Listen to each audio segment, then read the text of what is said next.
I know what it's like to procrastinate so much that you feel like you're never going to achieve your goals and like you don't even have control over anything you're doing. And if you're like me and you're having trouble with that as well, this video series will eventually fix that for you.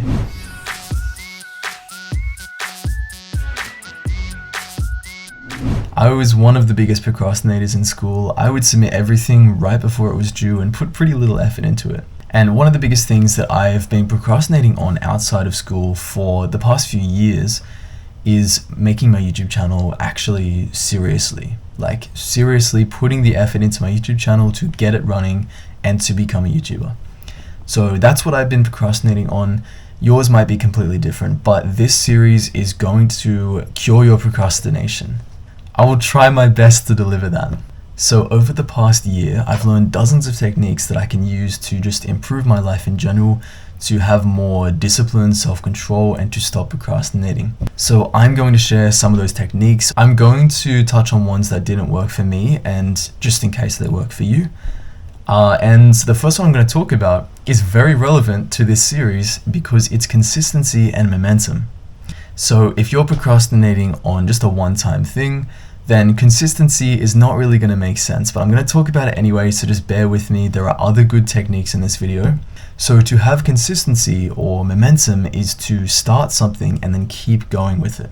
So the momentum is how you keep going. So if you've done something before, then it's easier to do it again. Consistency is more related to like when you do something or how often you do something. So an example would be like going to the gym. So you probably want to go to the gym a few times a week. So you can have consistency by going to the gym on a few days a week, and you choose the days, or you choose how many days a week, and you make sure you stick to it. Because if you've done that for 1 week in the past, then it's so much easier to do it again for the next week and the week after. And momentum comes into that as well, because it's about being able to continue doing something. So another example would be like for my series, for my YouTube channel. So making this series is my way of having consistency and keeping up my momentum. Because if you've been watching me for a while, you probably know that I am not good with uploading. In the past, I've been pretty bad with like schedules and actually uploading stuff on time. It's been pretty random. So having a series like this where I upload videos every week on a Monday is giving me that time frame. So it's giving me the consistency. It's telling me when I'm going to do it, how often I'm going to do it. So once a week on Monday. And so that's allowing me to actually get started on it. And so that might not cure my procrastination completely, and it might not cure yours. So that's why I have this series to talk about all of the things that you can use either together or at different times separately to actually stop yourself completely from procrastinating. And different things require different solutions for procrastinating.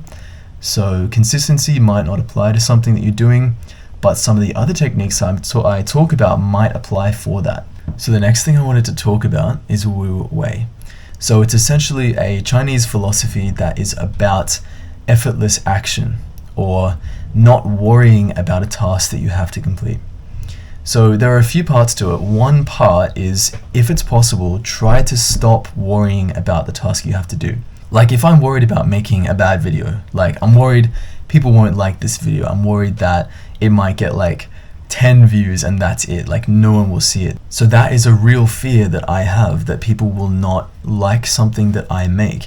And that's more relevant to if you're creating things. So if you're an author, if you write books, you might be worried that no one will read your book. And it's a real fear that you have. It's valid to have that. And one way that you can fix that is by becoming reassured that it's okay to make mistakes. So Wu Wei is about not worrying about the task that you have to do. So don't worry about the failure that may come, because as a human, you are going to fail. And one of my friends actually told that to me recently, so I thought I'd mention that in the video because it was really good.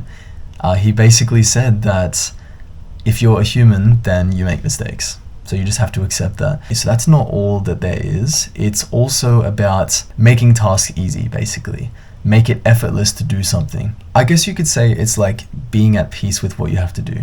So that's all I'll talk about with Wu Wei. The final thing for this video is basically don't be perfect. Sometimes if you want something to be perfect, you can't even begin to make it. And I've felt that before. Sometimes I have wanted to make something and I've realized that it cannot be perfect, and that has just stopped me from even beginning to make it. Like, the best way to make something good is to actually start making it. But you just have to remember that you cannot be perfect, even if you try to be. And so in general, you should just try to make something as good as you can make it. And, you know, if it's not good enough yet, then practice at that skill. Try to make it better next time. Figure out why it's not good enough yet and make it better next time. So that's the gist. That's pretty much all I wanted to talk about in the video. It was just like, stay consistent for ongoing tasks, keep up momentum, and Wu Wei is essentially about not worrying about the task at hand, so just let it become effortless. Don't worry about failure because it's going to happen anyway, so just let it happen whenever it happens, learn from that, and then just do better next time. And then it was just don't be perfect. So perfectionism is generally a bad thing to try to strive for because you can never really reach it. And yeah, that's pretty much it. So hopefully this series helps both me and you out with procrastination. And if this one doesn't help you out, then just wait until next Monday when I make the next video. And hopefully that one will help you out. And hopefully you will eventually stop procrastinating. And I know it takes a really long time to stop procrastinating because it's really sometimes drilled into you. And sometimes it's just so easy to procrastinate. Like, it's hard to actually stop doing it. So it might take you some time. So if you're still procrastinating, then stay tuned for the next Monday. Oh, by the way, when this series finishes, like when I run out of stuff to talk about for procrastination, I'm probably going to switch it more to like self-control, possibly how to fix other issues that you might have. So the series won't really end. I'll keep making videos where I just kind of talk about different issues that you might have and how to fix them. So you can keep watching. Every single week there will be something new. And hopefully I actually stick to that. So I will see you in the next video.